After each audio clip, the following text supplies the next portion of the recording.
All right. So, as I teased you a little bit, I think this session might alter the way you think about our hospitals and our universities. Cameron just gave me a look, like maybe, maybe not. But let me set this up a little bit. When we think of a hospital, we clearly think that's the place where we go when we're sick. And when we think of a university, Julie's on the final end, we'll get some intros here in a second. When we think of the University of Ottawa, Carleton, Algonquin, La Cité, we think, well, that's where you go to learn. And in effect, each of those types of institutions are economic powerhouses, just like we said about our music industry a little bit. There's a massive amount that goes on behind the scenes, behind the learning or the healing at these types of institutions, and that's what we're going to get into today, how universities, hospitals, colleges can be a great source of research, innovation, and commercialization. So I've got a fantastic panel here with us. I don't like reading long intros, so I'm going to get them to introduce themselves. So we'll have Cameron start off, please. So good afternoon, everyone. My name is Cameron Love. I'm the President and CEO at the Ottawa Hospital. I've been at the hospital now for almost 28 years. I'm part of this community for 30, and a real pleasure to be here this afternoon. And we're playing some funky music, so we'll get the AV team to put the music down there so Scott can introduce himself. But that was pretty cool, Cameron. A little bit of elevator music vibe going on. Scott Delaney, I'm founder, chairman, CEO of Luminix. I'm a recent transplant from, I think, a second time to Ottawa. Came for undergrad. Really excited to be here and really excited about the topic and the purpose and the values that drove it. So looking forward to the discussion. Thanks. And we're going to explain how the hospital and Luminix is a really interesting story. At the end of the line here is Julie. Yeah, so Julie Saint-Pierre, I'm the Interim Vice President Research and Innovation for the University of Ottawa, and I'm also a professor at the Faculty of Medicine. I work on breast cancer research. So good afternoon, everyone. So Julie, I said I was going to ask you this follow-up question. So when you in the audience hear VP of Research at a university, does anyone understand what that is? Because it was not so long ago when I didn't fully appreciate what that is. So I'm going to ask you a few questions. And forgive me, this wasn't prepped. What's the size of your budget? Give us a sense of the size of the research budget, because I don't think the people in the audience understand when we say research at University of Ottawa what that means. All right, so the research budget for the University of Ottawa is about $500 million per year. So there's lots of research activity. $500 million. Did anyone know that, by the way? I mean, maybe my assumptions are wrong. Yeah. And just a little bit more, Julie. I think we get a concept of what Cam does and an entrepreneur, but I just want to pick on you for a second here, and then we're going to come right back to Cam. So as acting VP Research at University of Ottawa, give us a deeper sense of what you do or what you lead, maybe. Yeah, so I'm in charge of supporting like all research activities, helping researchers, get funding for research activities, for innovation, and recently we started the Ottawa Academic Health Network, where we work with the Ottawa Hospital and their affiliated research institute. So we have 6 affiliated research institutes working with the University of Ottawa, and we want to bring better health to the Ottawa community. Okay, I hope people are starting to get a sense of who we're talking to on stage. So Cameron, you've talked, I think, at most of the city building summits. When you've been here, you've given us an update on one of the most important city building projects going on right now, which is the new Civic Hospital campus. That's not what we're talking about here today, but give us the quick update as to where the hospital's at, and then we'll turn on to today's topic. Yeah, so if you drive by the site, corner of Preston and Carling, we are under construction. So the garage is going up, the top part, which is where the main hospital is being built, the first phases of excavation and digging the hole is being done, and we're in the final phase of design. It's about a 2.5 million square foot building, so there's a lot of design. So the approach we've taken is, as we're doing the design, you're building components to it. And so as we build the parking garage, dig the hole to some extent, we'll finish the design, which even if we had 3 times the number of people, it still takes a good 8 months to get all the design done through a set of tender documents. The plan is to get that done by December. We'll have financial close. The garage is done in December. And then as we head into sort of winter, spring, we award the final phase, which is the main build. and you start building the building, which, we're, with everything that's happening globally, between the number and the timeline, it moves around, but we're at least a good 5-year build to get it fully opened. And Cameron and his teams provided a little bit of a bus tour on the perimeter of that construction project. Unbelievable, the amount of activity and the size of what's happening. But that's not what we're talking about here. So when you think hospital again, here's my premise. You think, well, that's the place I go when I'm sick.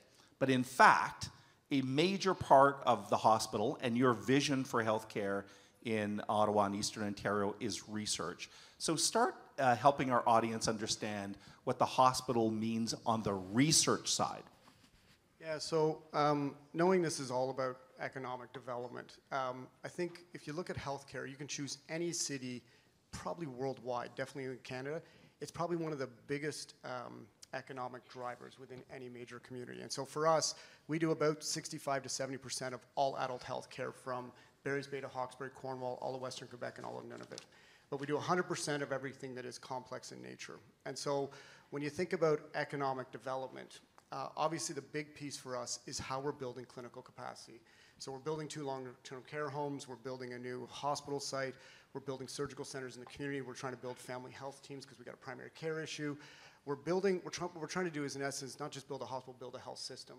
And so when I look over the course of the next 5 to 7 years, 5 years ago we had about 12,000 people, now we have 17,000 as employees.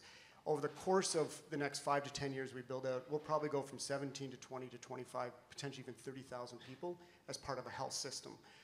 If you think about the number to the comments made before, the amount of development, there's billions being injected in, but the big piece for us is getting more capacity for clinical care, because the one thing that everybody in this room cannot escape is aging. And unfortunately, with a growing and an aging population, and once you hit 70, your risk of incidence of disease climbs. That's the challenging side. The really good side is our capability to treat people is as good as any. We're one of the top 3 hospitals in Canada. So our ability to manage people's illnesses and ailments is better than ever. What we need to do is continue to build capacity, which helps us with economic development. So that's one side of it. The bigger side is what we do with research and innovation. And so having done this for a number of years, everything we have ever done to change the trajectory of care for anybody is driven by research and innovation. If I go back 25 years ago, ailments, particularly if you look in the cancer world, short lifespan. Research has completely changed how we manage mortality and morbidity. And so a lot of what we are driving is how do we build more infrastructure associated with research? Because what it allows us to do is advance care, but the big thing it does is it draws money in, whether it's governments, whether it's private sector. We recruit people. We've recruited 3,500 people over the last probably 4 years. If I look at physicians, which are typically the researchers, I'd say half we've recruited internationally. I don't just mean the US. We recruit people from all across the globe, and they usually come here for 2 reasons.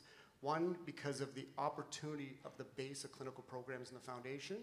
2, because they want to advance research. But the third more interesting one that I get a lot of questions when recruiting physicians is, what does the community have to offer?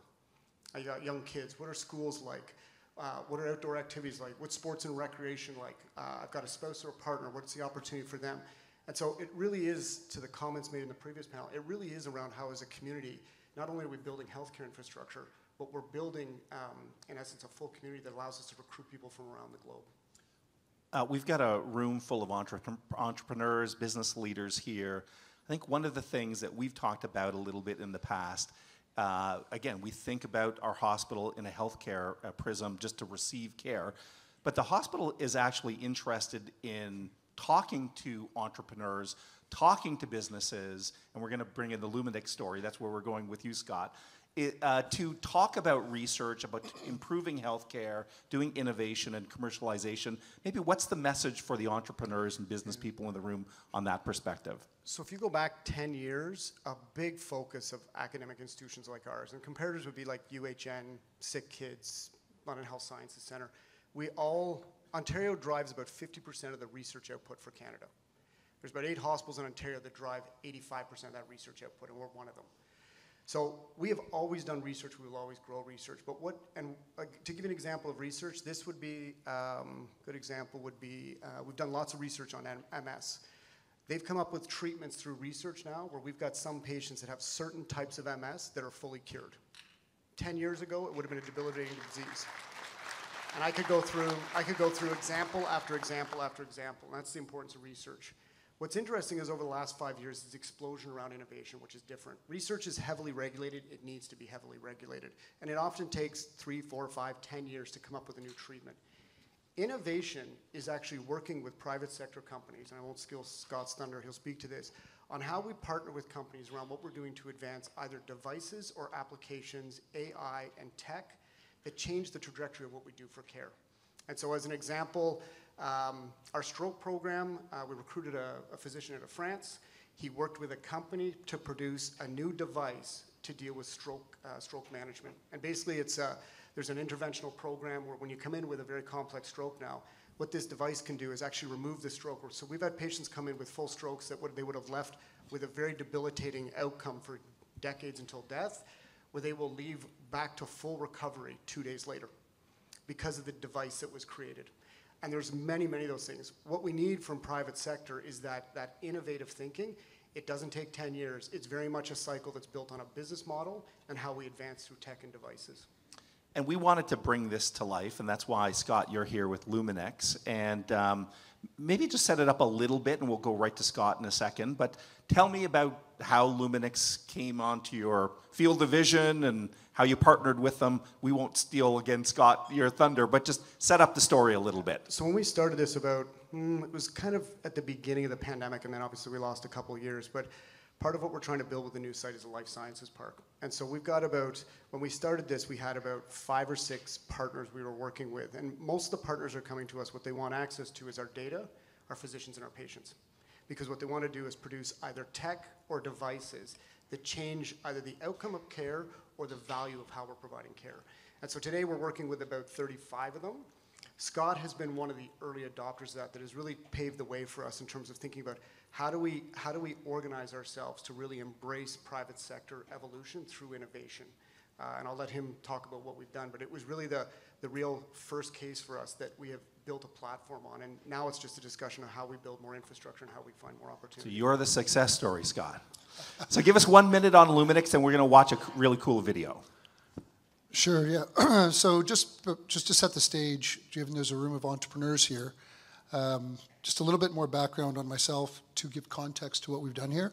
This would be my 5th business. I spent my teens and my early 20s in oil and finance in New York, and then building oil companies and service companies in my 20s. I went into post-war development and international development from my 30s. So from a muscle memory training perspective, you learn totally different discipline, and you learn time. And then into the 40s, saw an opportunity. Luminex, very briefly, we're one of the largest LED lighting businesses in the country. The strategic plan was initially a 15-year plan to digitalize ceiling spaces and use that channel to basically create supercomputers in the ceilings. The AIMS technology, so on an energy efficient basis. So today, we provide about 1.5 billion of market cap every year to our customers, just based on their energy savings. So about 10% of the country, at least 10% of the country, is living, operating, or working in Luminex environments every day. So that was an important part of the channel, build a platform. AIMS, the technology we'll talk about in a moment, it stands for the Artificially Intelligent Monitoring System. And it was born out of Boston Children's Hospital.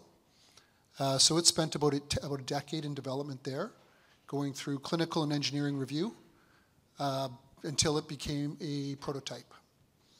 Luminex, I acquired that prototype and then enters TOH and the federal government. So it's during the pandemic. 2017, found this technology, took 3 years, and it was a never plan. I was in this acquisition process, but I did have 6 advisors that had nothing to do with my business look at the technology with different skills than I had, and it checked out. We closed the acquisition on March 11th, 2020, 2 days before COVID hit. And it was designed to track hand hygiene compliance in healthcare settings. So nailed it. Brilliant, brilliant move. We knew at the time when we were looking at it, our market was more interested in fall detection, fall prevention, and other types of applications, so we built those. But then COVID happened, and the federal government came to us and asked us to participate in a program, to apply for a program, to have our prototype evaluated. We applied, we were successful. They chose the Ottawa Hospital. Okay. The federal government has no responsibility in healthcare. So they don't have hospitals, they don't have places to test things. So they purchased our technology, which you all know how that goes. That's a year-long process. And then we had to turn it over to Cam and his team that ran the evaluations. And we had to score a 33% score to move on. We scored a 93% score in version 1.0. We've subsequently bought another 2 companies in Ottawa and software companies that we've taken away from other industries and redeployed onto our space. And we worked on a wonderful collaboration partnership with the Ottawa Hospital. The courage on both sides, lessons learned. Because this isn't my first business, I have 0 institutional investors. If I had had any institutional investors, this would not have been possible.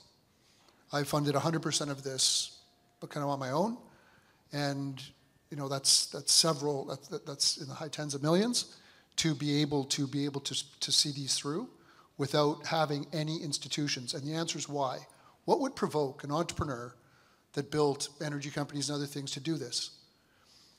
It's really quite magical, and this comes to a very personal part of the story. Like everyone in here has lost enough in life, or will have lost enough in life, to truly value what you have. And when you hit that pivot point, the ambition and responsibility continuum changes. And when I met Cam and Cam's team, now you're taking trust.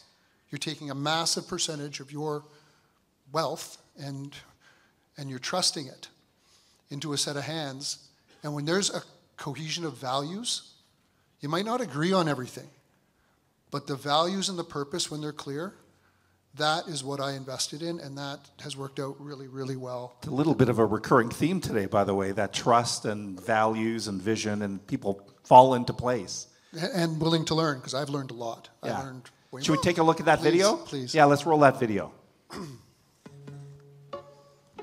AIMS was originally developed at Boston Children's Hospital as an attempt to answer a really simple question. Why haven't we solved hand hygiene already?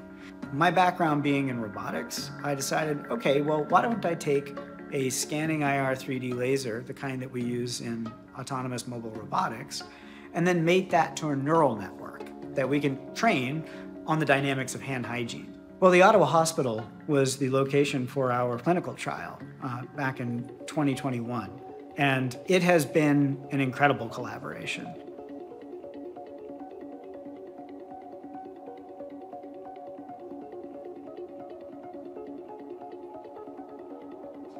If you stand and you keep washing your hands until that light turns off, that is 15 seconds, and that will be your full compliance. Having the AIMS platform at first, there was some hesitancy because it's new, and I think that's normal, but having it here on the unit and seeing how it really helps us do what we've always wanted to do, which is maintain our moments of hand hygiene, for example, reminding us, to wash our hands. It's really been helpful. It's like having a colleague that's there to just give you a gentle nudge when you need a reminder on something. And this being hand hygiene, it is nice to have someone or a node there to give us that reminder. AIMS can detect and identify movement in 3D spaces. So if there are any aspects of clinical care which is observable and where there are gaps at this point in time, AIMS could help by monitoring it and providing real-time prompts. Given it's a platform technology, it's just going to get better. If you ask me this question, I'll probably reel off 50 things that AIMS could do now that could be helpful. Some of the really obvious ones would be things like detecting falls. I see this as an innovative tool that we should embrace because you know what, it really is going to benefit the outcomes of our patients, and it has the capacity to do so much more, and I'm excited to be a part of that and to see what that will look like in the future. Excellent. That's fantastic, Scott. I want to bring Julie in soon, but I'd like you to wrap up that story a little bit. So what was the impact of this collaboration? So the collaboration is absolutely a win-win situation. Luminix has a long-term economic partnership with the Ottawa Hospital that will benefit the Ottawa Hospital substantially. Through the work that we've done, we've been able to demonstrate that we're providing, for example, 7 years of data per day. We have, you take something like hospital-acquired infections, the transitional care ward that we were just looking at averaged approximately 1 outbreak per month before our installation. They went about 14 months with 0 outbreaks, period, and it's sustained. Now we get into fall detection, fall prevention, and when you look at the technology itself, we see the world in depth measurements. We are incapable, it's not anonymized. We are incapable of knowing who someone is. We understand roles by what they do. And so what has this done for Luminix, and what will this do for the Ottawa Hospital? So if some of you were to come over to see what's happening in Europe, we are the #1 patient monitoring system in the world. Our expansion through Canada is growing extremely quickly.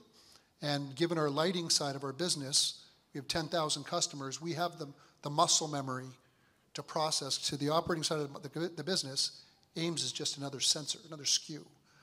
And so the partnership here has been the bedrock for Quebec, Alberta, BC, other places, and then we're looking across the border, and I'm still learning what that picture is going to look like. But over in Europe, there's a lot of shared values there awesome. as well. All that through a collaboration with the Ottawa Hospital. Amazing. Julie, anxious to get to you. So your predecessor had a major event. I should have written it down. I think it was about a year ago. It was at the general campus, and they introduced University of Ottawa and its partners something called the Advanced Medical Research Center. And it was a bit of a mind-blowing presentation. I did not have a sense of the research or what, in fact, the AMRC was. So this is yet another example of research, innovation, commercialization. So let's use the AMRC as an example of how a university can be a massive pillar in our economic development. All right, thank you. So first, I'd like to come back to one comment that Cam made, was that, when we go to hospital, the care we're getting today is because the research that happened yesterday.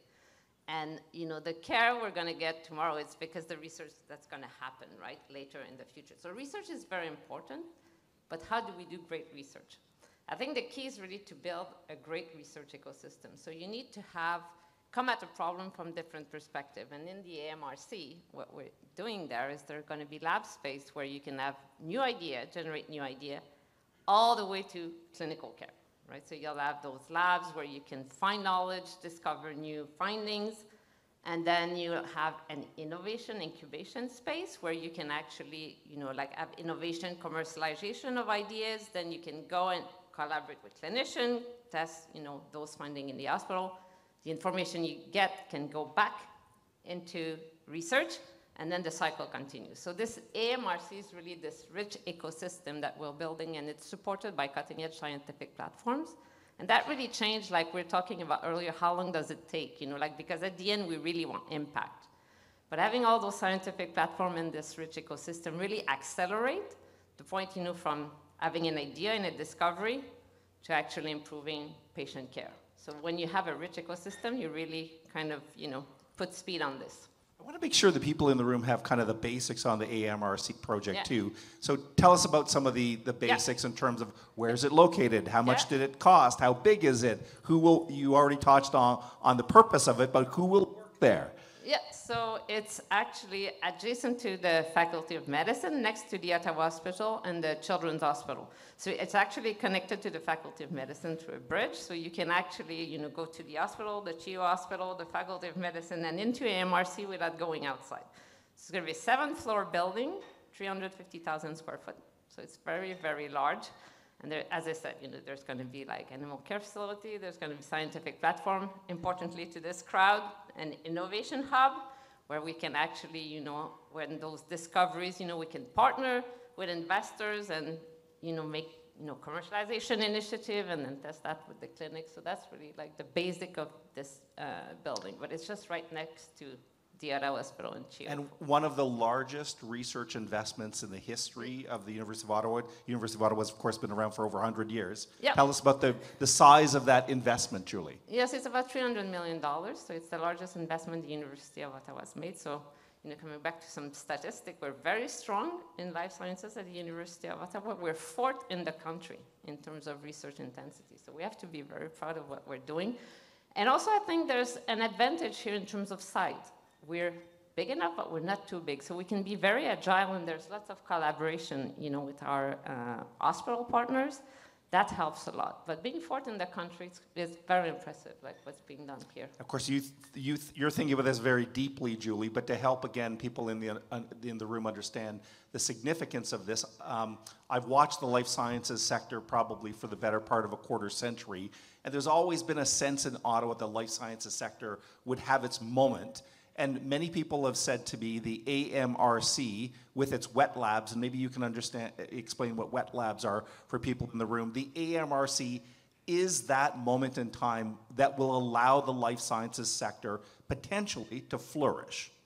Yeah, I would say it's already flourishing, but I would say like we were kind of limited in space in what we could do, and I think that we did not have all the elements of that rich ecosystem I was talking about. So if you want, like you're mentioning lab space, what it is, if you, look at the continuum, as I said, from an idea to clinical care, like wet lab is really at the beginning there. This is where you're experimenting, you're testing idea. You think you may, like how does this work? How does a cancer cell work? How could you target this? And then when you find something, then you could go, to the middle part where will be innovation, commercialization. Maybe we could, we find a new treatment, new diagnostic. We can partner with companies. Then once we have that, we go at the end where we work with clinician, see if it works. What we find there, we bring it back into the research, and then the cycle continues. So but in Ontario, we have, we're limited for space in terms of, wet lab space for, transferring this knowledge that we have and really going into the innovation side. Like we have, we've been quite good at generating lots of ideas and knowledge, but I think it's very important that we move along this pipeline. And there's been some space limitations, so the MRC is bringing that, and it's going to be very important in terms of, taking the next step, let's say. We got about 5 to 7 more minutes, and we'll go down the row here again. But if anyone has any questions, please make your way to the microphone. I'll keep an eye out for you as we kind of try to look into the future. So the City Building Summit is very much about looking into the future. We've talked about vision and having goals and alignment here in the city. When you think of the research potential for your hospital, look 5 or 10 years down the road, and what does that picture look like? How has it changed from today? Dramatically. So the one thing with research is it evolves at an incredible rate. So does healthcare advancement. So if you go 10 years ago, go 20 years ago, what we were doing to provide care and where we were providing care has advanced incredibly. Like we've got, and so has innovation. And so if I take a service like surgical procedures, which is top of mind for us because we're trying to build more and more capacity, get more people in for surgery to drop wait time. You go back 20 years ago, huge portions of surgery would come in. They'd be general anesthetics. They'd be operated on in the hospital. They'd stay somewhere between 3 and 7 days, and then they'd be discharged with a fairly lengthy recovery. The bulk of our surgery, 65% of it now is outpatient. They're in and out on the same day. Recovery is much slower. That's because of research and innovation. Same thing with our cancer patients. The mortality rates are dropping. I actually honestly believe for some cancers, between the network of cancer research facilities, there's 4 big ones in Ontario, there will be, much like I described with MS, we will find cures for cancer. And so what that does is, if I look out 10 years from now, and I think about the pace between what we're doing for things like surgery, cancer, management of complex diseases, whether it's MS or strokes, et cetera, research will completely change the way we manage healthcare. We absolutely need a new hospital site like the Civic, because unfortunately, you're always going to have people with real complex illnesses, whether they're brain bleeds or traumas or accidents. You need that infrastructure. I would suggest to you that probably will increase by over 40 to 50% the care we can provide in the home without even requiring the hospital will be managed through the hospital. That's because of research and innovation. And so year by year, what we're trying to do is rebuild the healthcare system so it's a better value proposition, but get more care to people. But it cannot, one thing for sure, you can't just keep throwing money at this beast and expect it to stay the same. You got to change the way the system's organized. That's a great point. Which is what research and innovation does. It gives real hope, by the way, when you speak like this, Cameron, because we're bogged down every day with news of long lines and can't get into emergency rooms and that. And I take your point, like it is innovation that will lead us out of this. We have a very strong foundation of healthcare in Canada, but we're under a lot of duress, partially because of growth and partly because of lack of capacity. Historically, lack of capacity meant build more hospitals. The future is build a better healthcare system. Where you care for people, as you integrate new technology, it does not necessarily need to be the hospital. And so you're going to find different ways to provide capacity. Cool. You want to jump in, Julie? You look eager to say something. No, Go for it. No, I think one aspect also that's very important is to work better together. And I really see this for the future because, for those big problems, like, we were talking about cancer, you need different expertise, people coming from different directions. And I think it's Ottawa is very good at this. Like, I see this momentum now, like, with the Ottawa Academic Health Network, like everybody coming together and what's the best path forward and to accelerate this. So I think it's very important, that aspect. It's not just dollar amount, I agree, it's working better together. Scott, you're the entrepreneur on the panel. So you've had this great success story with the Ottawa Hospital. You're working around the world. I'd like to know from an entrepreneur, business owner's perspective, when you think of working with hospitals or potentially working on research with universities, what does the vision look like when you think into the future? So our technology, we are not a medical device. So we're starting in healthcare because it's the most complex. But the lighting systems we have are in food production, hotels, commercial. So the technology will migrate through the channel. For example, because of the work that was done here, we've also won the contract for the Prairie Hub for the new vaccine development program out there. We're the quality assurance platform, AI platform, that is monitoring at every step across the cancer drug manufacturing, the biomanufacturing, the vaccine development, and we are the standard so that this becomes an exportable technology and platform for Canada abroad. When I look at the research side, I'm learning a lot from people like Jeremy Grimshaw and Dr. Yarnan Rottingen at the Wellcome Trust and others that we're working with. But the ability, the fact that we are able to create supercomputers in the ceiling, every node does creates 1.5 terabytes of data per day. When you have those daisy chained together with the GPU, and then you connect the universities, you connect the hospitals, and they can run their own step wedge design. So everything from delirium indexing against an individual for dementia testing to in-clinic self-harm and being able to have signals for that. We're very much like a Hubble Space Telescope, where the world used to look at space through the Garden Variety Telescope, and then we understood the universe. The telescope went up, and you could see stars being born. Our goal is not just to prevent a fall. Our goal is to understand the barometric pressure, humidity, temperature, the movements, the motions that signal the fall, or an in-clinic suicide potential, or self-harm. And the last thing is just being able to use the environment, again, from a research perspective that flows in, bring the hardware, bring industry into it, because when you realize you can use lighting and circadian rhythm to create safe moments of care for clinicians, for aggressive patients, and you can create moments, you can create efficiency, and it's all documented and understood. And I'm not smart enough to be the person that does smart things with that. That is where the collaboration has to happen. That's awesome. Suling, I'm going to hand things back to you in a second, but wanted to give an opportunity. Anyone? I see Robert. It's about home construction. We got the point. And it's a good one, Robert. Accountability. Well, when we talk about housing, we also have to talk about healthcare, education. Absolutely. As Cameron said earlier, and as Scott knows, if you want to attract great employees, you need all of that. And I've got to say, the Ottawa Hospital is a phenomenal success story. And I'm the old guy in the room here, but Cameron's almost as old as me. You're about 4 or 5 years behind me. But anyhow, I met Cameron back in 2002. Barry Holman, I was at a Christmas party, and he said, Robert, would you donate to the Ottawa Hospital? I said, sure. So a week later, I met Susan Doyle and Cameron Love. Cameron showed me an X-ray machine, an old green machine, which I'm sure was used on my tonsils back in the 60s. And then he showed me the MRI. And then they asked us to raise money for the Legacy campaign, and then we did the 2020 campaign, and now we're doing the $500 million. Yeah, $500 million. For the campaign for tomorrow? Yeah, exactly. But I think it's important that people understand that the province provides good health care. But if you want excellent health care, the community has to step up. And I've got to say that Roger Greenberg and Minto, his brothers and his sister, led the charge, and Julie Taggart and their family led the charge, and the community has donated. I think we're up to 360, can I say 60, Tim? 60 million. Okay. So we got another 140. But again, I strongly suggest that if there's people in here that have not got involved with the Ottawa Hospital, this truly is a success story. And when we talk about research, when I got involved, one of the things we funded was the CyberKnife, which was, is that 15 years ago? Yeah, I remember that. 15. Anyhow, yeah.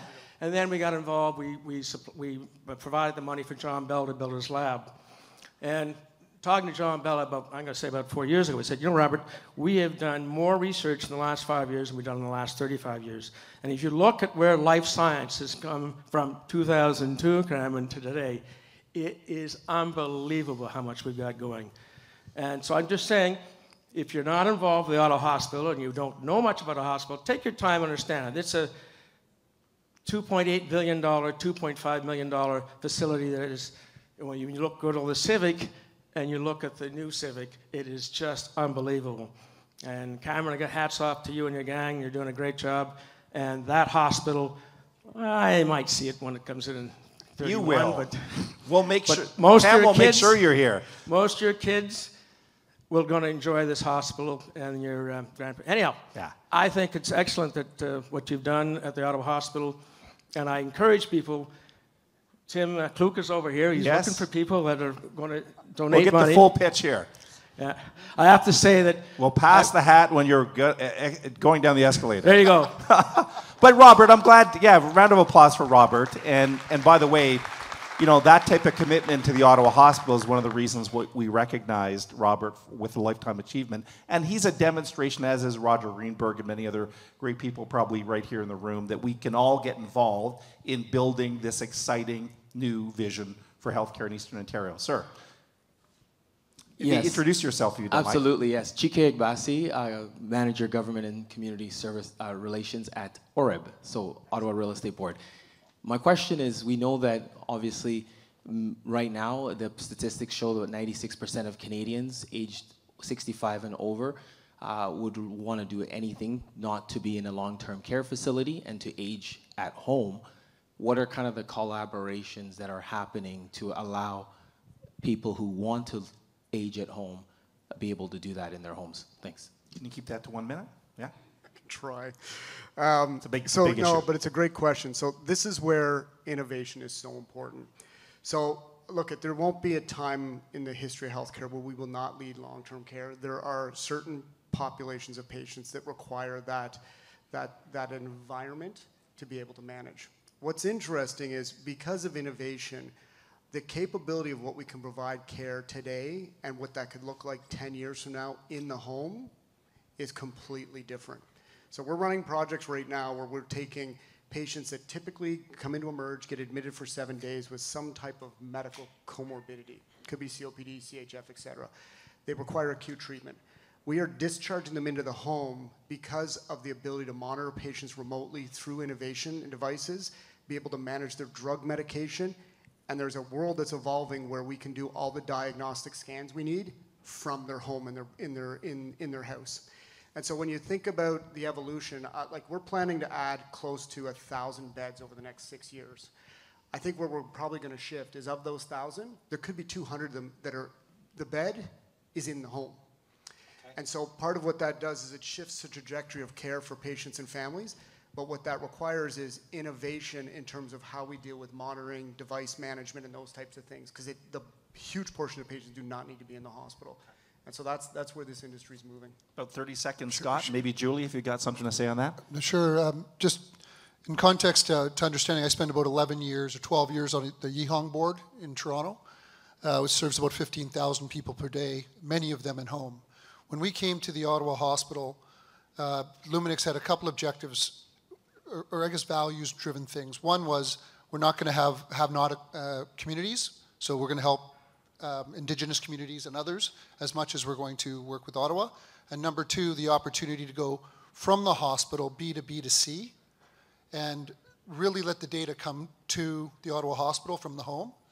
Luminix is not well positioned to do that ourselves, but we could very well do it through the Ottawa Hospital, for the Ottawa Hospital to be sending patients home with an AIMS node, data coming back to the hospital. Future's now. Julie, anything that you're working on at University of Ottawa that would play into long-term care? No? Okay, we'll go to the final question. You like someone who's very honest, right? Nope, nothing to add. Let's go to Leo. Hi, my question is, to what extent are you thinking about the site of the hospital and its adjacent LRT line as an opportunity? Because I look at that corridor, I'm mostly involved in youth sports and vulnerable populations, and one stop to the south of you, some massive new Ottawa community housing going in. There's going to be a 1010 Somerset new recreation facilities. To the south, Brookfield High School, Carleton University. To what extent is the hospital thinking about those adjacent populations and what kind of opportunities that may present? Yeah, so great question. So a huge portion, if you had asked me 5-7 years ago, I would have told you that our focus was really on the most complex care in the hospital, building a hospital, everybody will come to us.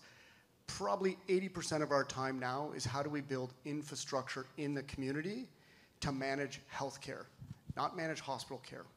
And so that's very much part of our strat plans. So part of this is, and I'm not quite sure where you were going with light rail, but from the light rail perspective, if we think about mass transit, the Civic will be an epicenter because actually the Civic is probably of all sites, physical buildings in Ottawa, there is not a single mode of transportation that won't come to that site, including helicopters and trains now.